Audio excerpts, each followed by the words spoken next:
We're going to read the verdict form and the final decisions. Meta. Was Meta negligent in design or operation of Instagram? Yes. Was Meta's negligence a substantial factor in causing harm to Kaley? Yes. Did Meta know the design or operation of Instagram was dangerous when used by a minor? Yes. Did Meta know that users would not realize the danger? Yes. Did Meta fail to adequately warn of the danger? Yes. Would a reasonable platform designer or operator have warned of the danger or instructed on safe use? Yes. Was Meta's failure to warn a substantial factor in causing harm to Kaley? Yes. I can't believe it. Oh my God. Keeps going. YouTube. Sorry, we're in disbelief. YouTube. Was YouTube negligent in the design or operation of YouTube? Yes. Was YouTube's negligence a substantial factor in causing harm to Kaley? Yes. Did YouTube know that the design operation of YouTube was dangerous when used by a minor? Yes. Did YouTube know that users would not realize the danger? Yes. They knew it was dangerous and they did it anyways. We knew that, and now everybody knows that. Did YouTube fail to adequately warn of the danger? Yes. Would a reasonable platform designer or operator have warned of the danger or instructed on safe use? Yes. Was YouTube's failure to warn a substantial factor in causing harm to Kaley? Yes. This is The Heat is On, Big Tech on Trial, a Scrolling to Death series in partnership with Heat Initiative. Thousands of families, school districts, and dozens of U.S. states have brought consolidated lawsuits against TikTok, YouTube, Meta, and Snapchat, alleging that their platforms were deliberately designed to addict and harm children. These are the tobacco trials of our generation. The first case was about 20-year-old Kaley, four of the most powerful companies in the world versus a child like yours and mine. Did social media play a role in Kaley's anxiety, depression, and suicidal thoughts? Or was it genetic, a result of her environment? The attorneys have battled it out, and on March 25th, 2026, the jury made a decision. We've been inside the courtroom watching this go down, translating all of this into something that matters for parents everywhere. Because this trial and the ones following have implications for us all. I'm Nikki Petrosi. And I'm Sarah Gardner. This is The Heat is On, Big Tech on Trial, Week 8 recap, the verdict.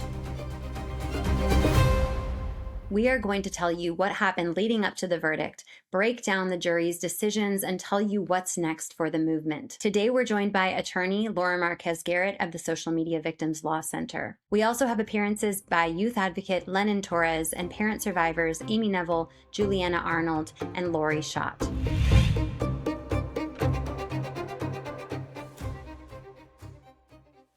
Today is March 26th is when we're recording, and it was just yesterday that we got this verdict. How are we feeling like one day out? I mean, I don't know about you. I'm still in disbelief. It's just so too good to be true in many ways. And I'm still digesting what went down yesterday, especially watching the parents have their moment. I think it's still sinking in. How are you feeling? What happened, I could have never imagined, and I didn't let my mind really go there leading up to it. So the fact that that happened, I think I was extremely unprepared. It's still settling in and sinking in, and I currently am still feeling like I'm in a fog because I flew directly to Boston. You flew to San Francisco right after the verdict. And we are taking a breath now to process. Oh, I want to get to the verdict, but first there was a lot leading up to it that I think is super interesting. So let's go back to Monday, March 16th. Now, we were happy to even get to this day because it was the second day of deliberations, and we kept being told that if there was a quick verdict, it would be in the favor of the defendants, Meta and YouTube. So we were happy to get to that day. And there was two questions from the jury that day. The first was, are the expert reports in evidence? Which is a no, because the testimony the experts give is in evidence, but not their full reports. The second question was, are they supposed to give more credit to the deposition versus live testimony, which I thought was really interesting because there was some discrepancies between some of the depositions that experts had done like a year ago and the things that they were saying in their testimony in court. And the judge instructed them, the jurors, to give equal weight to those two statements. The next day was Tuesday, March 17th, and we were really happy to even get to this day now. We were thinking the jury is giving this the time that it deserves. They must really be considering these questions. This entire time, we had parent survivors in person waiting for the verdict with us. And so that morning on this Tuesday, I was able to connect with two of the parent survivors outside the courtroom. So we're going to hear from Lori Schott and Juliana Arnold. I think we're feeling hopeful that we've gotten to this day and they're still deliberating, which means they're really taking into account all of the issues, which we think is a good sign. But we don't know. We're going to be here, though, and we're going to wait until this jury comes up with a verdict, and we'll keep on coming back. But either way, I think that this trial has been a huge success for all the internal information that's been exposed. It'll never be the same. The cat's out of the bag, and now it's time for our legislators to start taking that into account and passing some real legislation to keep kids safe online. We're here for our babies. And all of your babies too. We did get 3 questions that day from the jurors. The first question was related to Ian McMeans, who is a current YouTube employee. The jurors wanted to read back or have read back to them the conversation between him and Mark Lanier related to like who deleted Kaley's data before 2020. Because remember, somehow it got deleted and YouTube was blaming Kaley. And then it turns out that YouTube actually deletes watch history after it reaches a point of 80,000 videos. And Kaley was way above that number. So it was just a crazy moment to be like, no, wait, you deleted it, YouTube. You did it. And Lanier's team figured that out, right? Yeah, it was in real time. And it was Wow. crazy that YouTube didn't anticipate that, apparently. Yeah. And also, I just sort of feel like zooming out for a moment, by Tuesday, getting the 3 questions, there was definitely a feeling of like, okay, this is hopefully progressing somewhere, right? Like Right. it was versus getting no questions at all. Yes, because if they were to answer on the verdict form, no, they don't move on. So it would have Right. like just the fact that they're deep into the evidence now and on YouTube, because everyone was sort of guessing that Meta's case was stronger, even though I sort of disagree. But everyone was like, it's a shoo-in for Meta, but maybe not for YouTube. So the fact that they were digging into the YouTube evidence was a great sign. Second question was a request for audio that was played during Meta's closing argument.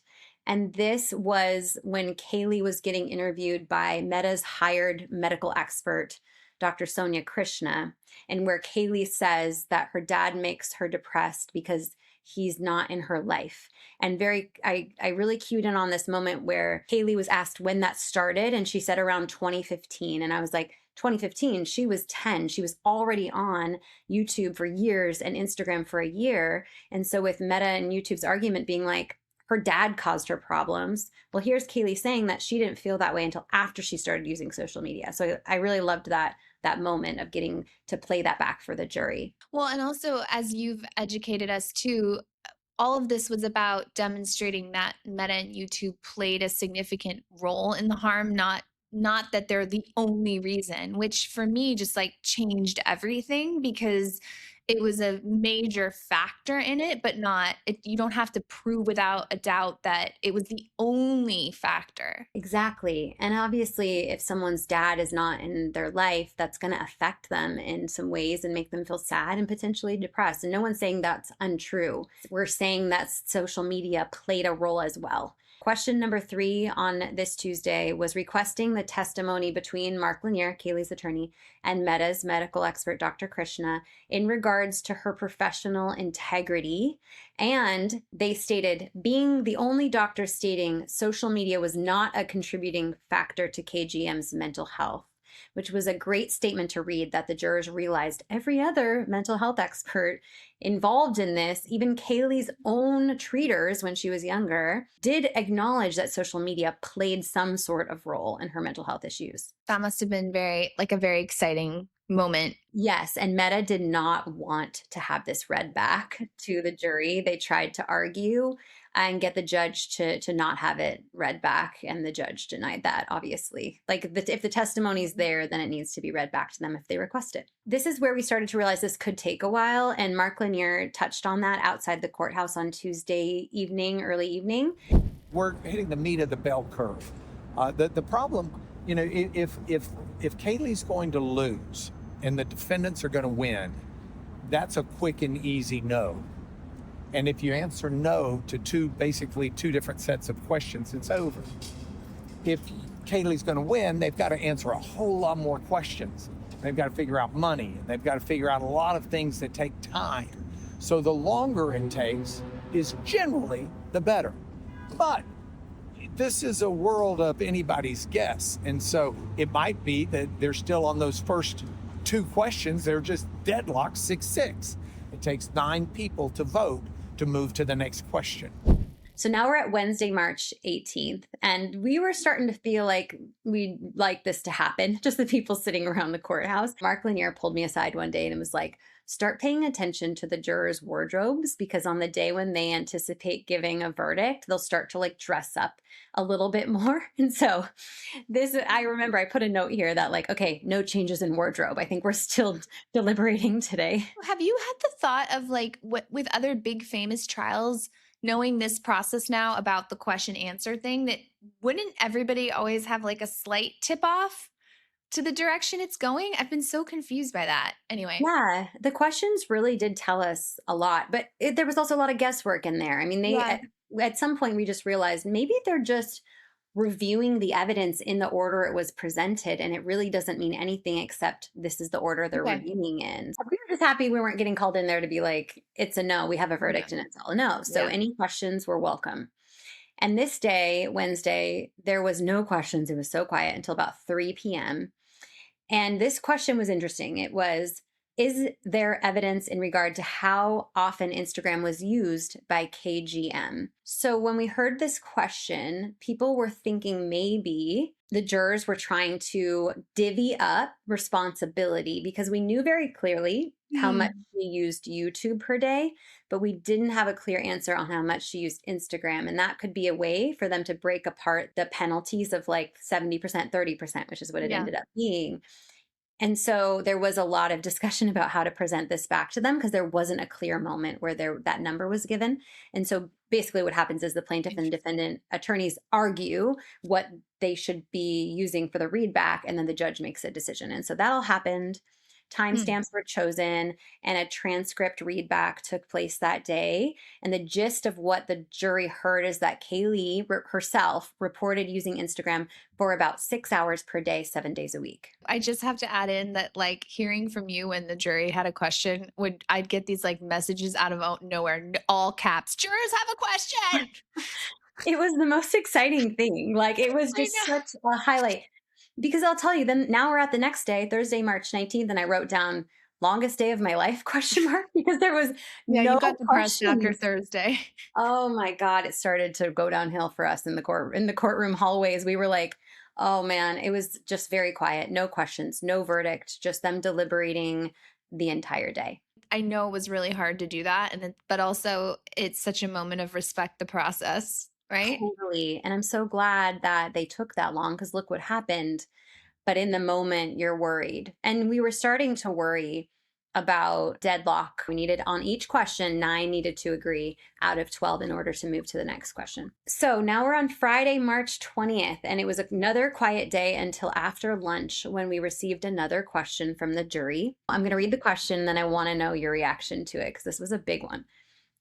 It's a little bit long. Here we go. For verdict form, compensatory damages, and claim of punitive conduct, does the entire group answer the verdict form irregardless of how individuals voted, or do only individuals who answered yes to questions 2 and 7 on the verdict form for Meta or YouTube answer the questions of damages?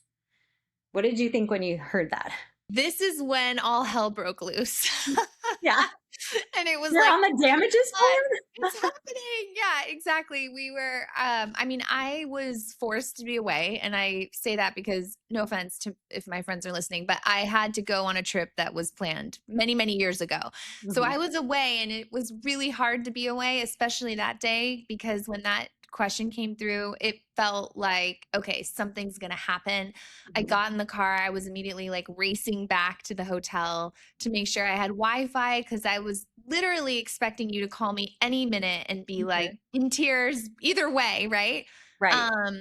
But I think that is the point where the whole, like, are they going through the form or not? It did sort of change to like, yes, they are they are further down in the journey. Like to go Yeah. from that to nothing would be so weird.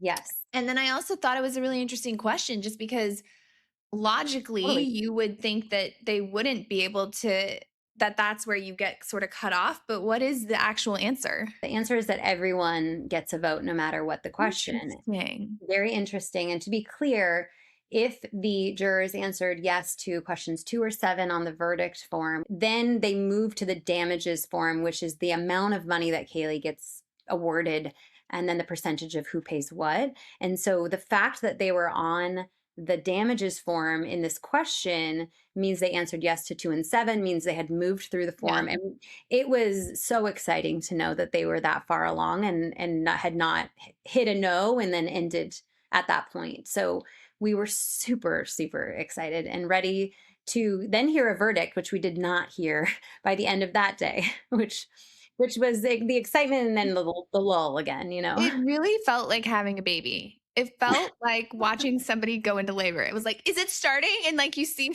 like, oh, she's having contractions. And then it was like, oh, Oh my no. God, you're so right. It was what, right? That was Yes. the hospital run where you like go in because you think it's starting and they're like, no, lady, you gotta go, you gotta come back later. That There was that moment, so many moments of which that. has happened to me with my 3rd kid. They were Oh like, my God. not now, my friend. Go away. Bye-bye. Bye-bye. So now we're at Monday, March 23rd. Again, a quiet day all the way through the morning until about 2 p.m. when we got a very concerning question. The jury said, "We, the jury, are having difficulty coming into a consensus with one defendant. Do you have any advice on how to move forward?" Were you worried about that? Like when you heard Yes. Yeah, Very worried. I know. Because I if was they very can't worried. decide, there could be a mistrial, and then the case has to start all over again. If they were deadlocked on YouTube, would that have prevented them from making a decision about Meta? Do we know that? We could I ask was told 2 LMG. things. Yeah, so 2 things from 2 different attorneys. One was that they weren't sure, because it is 2 different defendants. So can we just deadlock, mistrial on YouTube? Because we were assuming this was about YouTube. We don't know for sure. That's true. And then move forward with Meta. But Mark Lanier said something after court one day that can happen, but that the law is not as clear as he would like. So there might have been an opportunity for Meta to fight that. So how the judge responded to this question about this deadlock situation was to read the jury the deadlock jury admonition. And I think this is super interesting, so I'll read it quickly. She told the jury, "You should reach a verdict if you reasonably can. You have spent time trying to reach a verdict, and this case is important to the parties so that they can move on with their lives with this matter resolved. If you are unable to reach a verdict, the case will have to be tried before another jury selected in the same manner from the same community from which you were chosen and at additional cost to everyone. Please carefully consider the opinions of all the jurors, including those with whom you disagree. Keep an open mind and feel free to change your opinion if you become convinced that it is wrong. You should not, however, surrender your beliefs concerning the truth and the weight of evidence. Each of you must decide the case for yourself and not merely go along with the conclusions of your fellow jurors." So did she actually read that to them out Yes. loud? Yes. Fascinating. Yeah. Wow. And the part about having to retry it at additional cost to everyone from the same Yeah. community, I really was hopeful that that would put that pressure on them that they needed. So what was discouraging about this, though, is that Tuesday, the 24th, they didn't reach a verdict and they didn't have a question. And so this was the longest day of my life. Like, this was like, we were so concerned about the deadlock. We were like, Yeah. okay, if they were close before and having a disagreement, then now they've had like 7 or 8 more hours to discuss. Like, what the heck are they talking about in there? Respectfully. Respectfully, but like what I just imagined them, I kept saying, I'm imagining them just arms crossed, like staring at each other, like, like just like mad at each other. I'm sure they were talking, but like, I was like, what else? You just go through all these This crazy very much scenarios. flows with your personality of like bing bang boom. Get through this. Get through this. Let's move on. Make it happen. Yeah. Okay. We will probably find out about it in one of their books that will inevitably be written. Can't wait to read that. I will be able to tell you what's true and what's not in there. I'll be honest. Let's all be honest with Yeah, our you will reporting. be. And Okay. honestly, you're probably the one person on earth that could do that. If there's ever a movie, I'm going to be I need to be hired for like the consultant to get all, because there's just so Yeah. many little intricacies Who of, would play you in the movie? oh, not me. I'm not in it, but No, like no, as who far would play oh, you? We have to figure out who would play you. We can do that later. yeah. I don't have a thing about that. Like there's not people say I I feel look like like. Kate Mara. Oh, Mhm, that's cool. mhm. Great. She's great. Great. Okay, She's thank you. cute. Appreciate No that. problem. So now we got to Wednesday, and I have to tell you, we had been playing this game of signs like, is the jury dressed up? They're acting this way. They're being really happy today. Like, is it happening? Is it happening? Is it happening? This morning, the signs told us it was happening. Like, the first juror to walk in had a big tray of pastries and a bouquet of sunflowers in her other arm. And we were like, that's interesting. And then another juror was walking through the hallway and took a picture of like the media instructions about the case on the wall. We're like, oh, Interesting. you only do that if it's like, I'm about to leave and I want to like have some memories of this. And so we were all like thinking maybe it's happening. And then four of the jurors got there who dress in, aren't dressed up typically, and some wear like kind of sweatpant stuff. And so these jurors were, three or four of those were wearing white, crisp white button ups and black slacks. Like the same, I don't know if they Did they coordinated. coordinate their outfits? Honestly, I don't know, because there's three of them that had never worn that before. And that's what they were wearing. And we knew, I love we this comes knew. down to fashion. No, we knew it was happening. Like I always thought it was happening at little things, but the nice like woman next to me who was with me the whole time, Shan, she was like, I actually think it's happening now. I didn't know her before, but like I think you're right. The jurors started deliberating a little after 9, and by 9:32, the court staff comes out and says, "We have a development, please line up." And we were like, what's a development? What do you mean? I mean, we knew, but like, why can't you just say there's a verdict? But They must not really be. It must be an actual protocol to not say that. we were told the attorneys have to arrive and be in the courtroom before we can go in. And so now we start to see the attorneys arrive, and we start to get some of those eyebrow raises and little smiles from the attorneys that told us like this is actually happening. And Were the meta attorneys smiling? no. Kaley's attorney. Sorry. There's a lot Right, of okay. there's a lot of people on Kaley's attorney team, and they were all looking real happy. At about 10 a.m., we are in the courtroom, and the judge says the jury has a verdict. She instructed us that we may not react to this verdict. Wow. Yeah, big Wow. time. She went into a lot of detail. No emotional reactions, no noises, no facial expressions. Like she really wanted to make it clear that we were not allowed to react, which was Wait, and hard. did you see the parents come in? The survivor Yes. parents? So most importantly, 7 parent survivors were in the front row of the courtroom when the verdict was read. And they couldn't react. And they couldn't react. That Oh I will gosh. say we none of us were perfect, and I as the verdict was read, there was some reactions, rightly so, and nothing out of hand, but it was a moment that we'll never forget. We were all literally physically running to the courthouse, like sweating. I forgot that you weren't there yet, I and was you on the were 101 in like bumper to bumper traffic about to get crash. out of my car and just Yeah, walk. I push. was over it. I was like, I need to be on Spring Street now. 2 of the other survivor parents, Laura Marquez Garrett, Lennon Torres, Shelby Knox, a few more of us. Some of them were closer already, but they had to go. We Yeah. weren't there. So everybody had to go. And then we got there, and the press was out of control because in the end they end up hearing weirdly kind of first there is a verdict. Did you catch that? It's all of the media people I'm sitting with. Right. They're reporting live out to the media, their cameramen and stuff that are outside. Just as I was.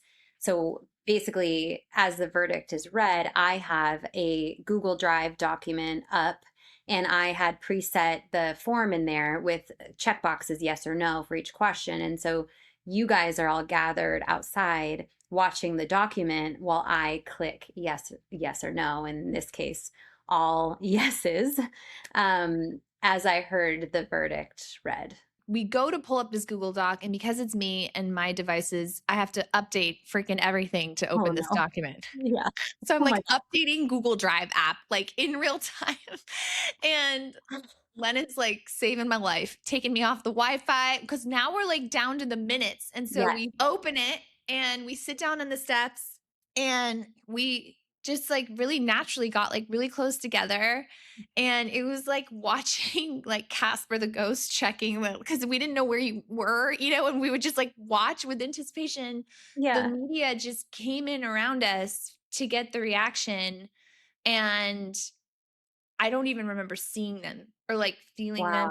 Wow. Now looking back, there was like 5 gazillion photos taken right at that moment. And I don't remember any of that. I just remember all of us looking at that Google Doc, like our lives depended on it. And honestly, like not really believing it as it was happening, like No. just couldn't take it in. And then it really started, it was Amy's reactions that kind of started to make it like more real. Amy Neville, just because she's been such a strong advocate on this for so long, and her and Mary, it's their reaction then made me feel like I could react because I was almost like waiting for them to go first. Yeah. And also to see how they reacted, because part of this, although incredibly vindicating, is also like now they know for real that their kids could have had a different experience had people been more responsible. And I think Yeah. that the knowledge of that, even though they've always known that, just knowing it for sure is also, I'm sure, a lot to take in. Yeah, validating in a way like I was right, but also if I'm right, that really means that these executives made choices that led to the death of my child. And how do Right. you like hold that in reality when now knowing that it's true and now everybody knows that it's true. And there's also like the justice now feels like, okay, this was Kaley's case, but what about me now that this has all Yeah. been proven? Like, what do I get now? And a lot of these parents have their own lawsuits against these companies that may or may not ever be tried. But the thing is that it's bigger than that now that Yeah. we have the internal documents and this decision and these other decisions that have come out and more to come. We will have regulation and we will have societal changes and everything that we need to progress the movement and have all children be safe. I'm shocked. Like the first feeling is shock. Like we have been out here talking about these things for the last few years and told we could never get to this point, and here we are. We've proved everybody wrong. We're out here telling the truth, and the truth is winning. It's about time, y'all. That's how I feel right now. I feel like I want to jump up and down and just scream from the rooftops. Like, thank goodness. I lived these platforms. Looking at, what the jury was looking at and what they came to, we as a generation lived. And so to see that happen and to see that come to light and feel so validated by a jury of my fellow Americans is like, I just want to be like, I told you so. Like, like we were, it's just so validating. It really is so validating.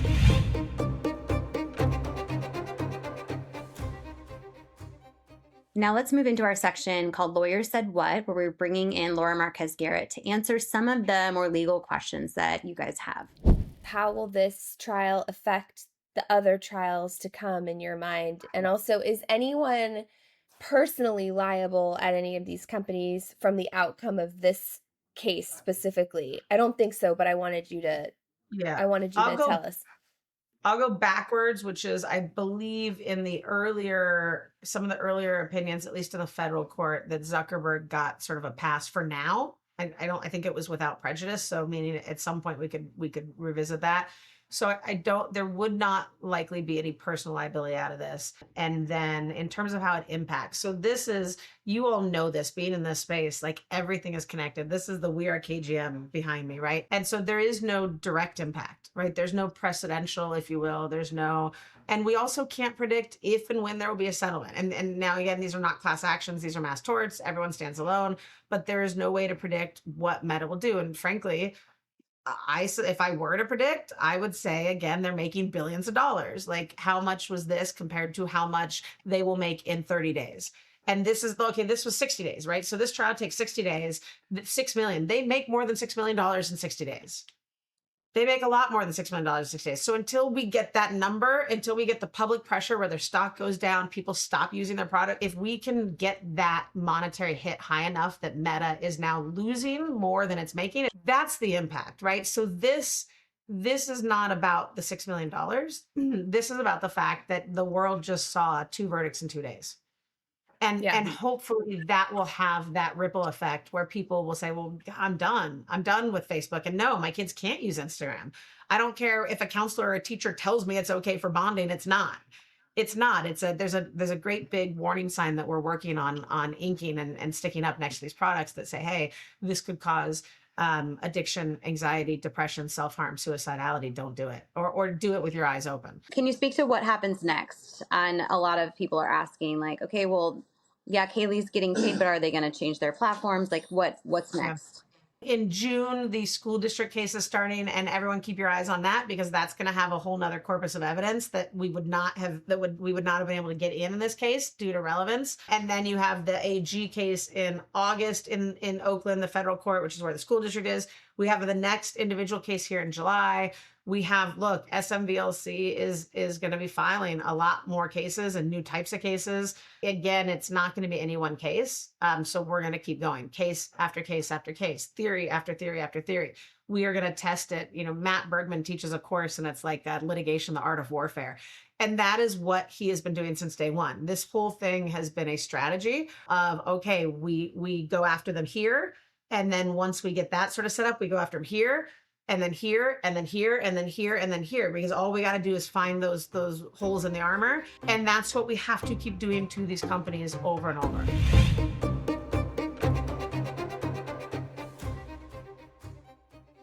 For moments that mattered this week, we already feel like went into that with the whole verdict moment, but I was hoping that you could describe the banner moment, because I had to leave, so I didn't get to see that part. Some of the survivor parents, led by Mary Rohde, made the most beautiful banner by hand over the weekend. So in between that Friday that we thought the verdict was coming and the Monday, just like a very high anxiety, intense moment, they took the time to construct this 40 foot banner with 351 names of children who we've lost to various social media harms. And the profoundness of holding that banner outside the courtroom the day we got this verdict is indescribable, because again, this is truth, justice, accountability.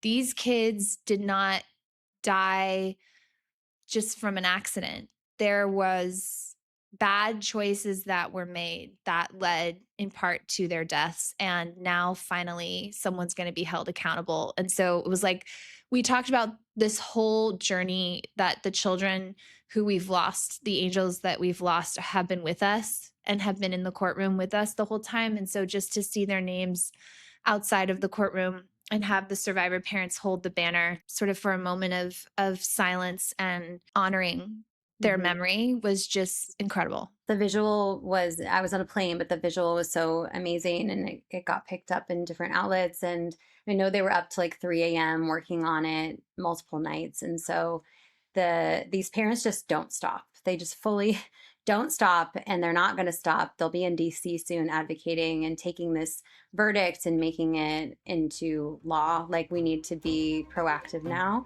so that we don't keep losing kids like theirs.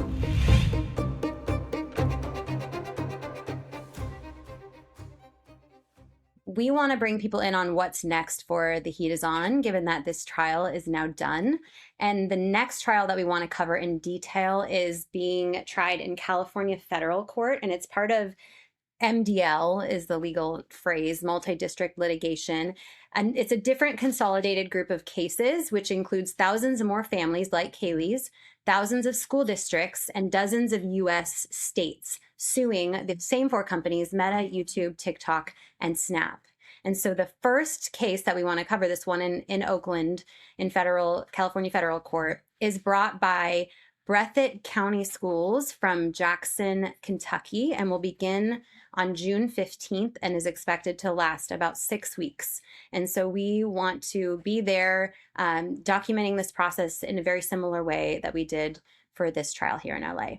Yeah, and there's also a lot of other upcoming trials as well that we need to keep you apprised of. Folks saw, but the New Mexico case that also settled a day before ours was a huge case involving Meta knowingly allowing for child sexual exploitation to thrive on its platform, something that has just been enraging for those of us paying attention to it for years. All of these cases build on each other and create the tide change that we want to see, which is that people no longer see these platforms as agnostic, as it being just the parents' job to navigate this. This is us fighting against incredibly powerful companies who do not have our best interests at heart. And we are fighting back brick by brick. Tooth and nail. Yeah. I think I want to also share that in addition to covering the lawsuits, we're also going to be putting more active pressure on other companies who are also failing to protect children, like Roblox and like Snapchat, who was able to settle Kaley's case ahead of time. And so I think you'll be seeing some opportunities there, and also opportunities for parents like everyone listening to get involved in in-person actions and virtual opportunities to put pressure as well. So listen, there's going to be a lot of ways to get involved because we need your voice in our movement in order to win. And that looks like sometimes helping us weigh in on legislation, like calling your local representatives or calling your senators. It will look like sharing information that we share and making sure that other parents see it. And it could also mean showing up in person.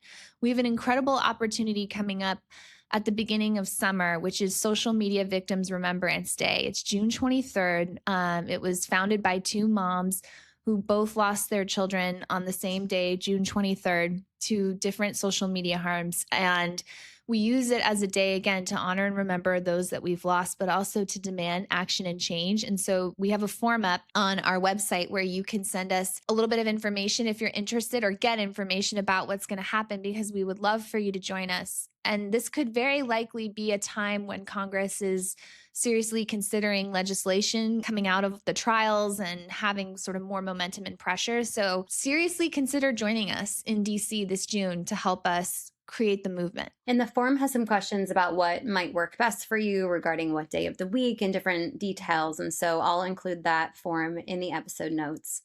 And to start to close this out, I mean, we are so incredibly happy about this verdict. I hope we're all taking a moment to process it and celebrate it, but the fight is not over.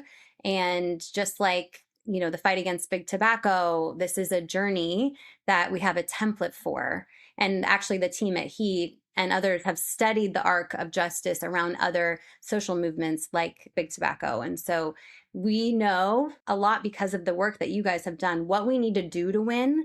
And we're actually doing it now, which is incredible. Yeah. And I would like to just say about tobacco, I was recently with someone who was one of the lead attorneys who fought big tobacco over decades. And he reminded me that they lost their first 10 cases. Really? 10 cases. Yes. Like their big first 10 cases, they were not successful. The And so, plaintiffs did. yes, I can't remember Yes. if it was like states or exactly who were the plaintiffs, Wow. but We're they way lost. ahead. And we're up 2-0. Right. That's So incredible. yes, I think that shows that the people are where we are. Like the people already know it's bad, and now we are just giving them the evidence. Look, these last few weeks, I'll remember the rest of my life. I got a butterfly tattoo to commemorate it in honor of the because you know butterflies are the symbol of so many of the beautiful kids who we've lost. You've got yours on, you've got your necklace on. I know I don't have my pin on right now, it's driving me crazy, so I had to show my tattoo. But like these moments leave an imprint on you, they don't leave you. I will never forget being at the courthouse yesterday when we heard the verdict. It will be one of the moments I truly remember the rest of my life, and I'm so grateful to everyone who played a part in it and made it happen. And that means everyone just listening or following along online, because I had hundreds and hundreds of messages from parents who were saying they were in tears. We're following along the moment by moment feed of what was happening in that courtroom. And so we're all literally in this together. And we are so grateful, Sarah and I, for everyone who has followed along, but like given us their love and support, because we can really feel that. And the parent survivors and the advocates can all feel it, because it's going to take all of us to really make the changes that we need to see. And so everyone should join the email list. Make sure you're there, because we're going to be sending more opportunities, and we can't wait for what's to come. Stay engaged. Stay with us. We're going to win. We're already winning.